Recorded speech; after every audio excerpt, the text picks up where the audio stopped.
Dnešný zápas hodnotím z hľadiska herného veľmi dobre, hlavne prvý polčas nejakých ešte možno 55 minút, potom to už bolo také troška, keď sme dali ten 5. gól, uspokojenie, na čo sme ich upozorňovali v kabíne chlapcov, aby hrali do konca, ale celú jeseň hráme doma do plných, máme s množstvom šancí, konečne dnes sme dali z tých prvých nejakých 8 šancí 4 góly. Škoda, že to nepadli tie góly vo väčšom množstve. Mohlo super odísť aj ku všetkej úcte aj s dvojciferným výsledkom. Škoda ešte týchto 3 gólov, lebo fakt boli 5-krát, 6-krát pri bráne, dali nám z toho 3 góly, nejaká nekoncentrovanosť v posledných 10 minútach aj po prestriedaní.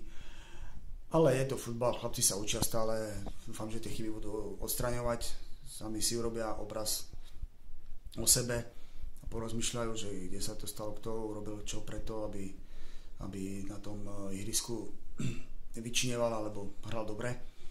Takže chceme poďakovať chlapcom a dúfam, že posledným kolom s Bardejovskou Novosou doma predohrávaným prvým jarným potvrdíme tú našu kvalitu, ktorú máme a zakončíme jesennú časť víťazstvom.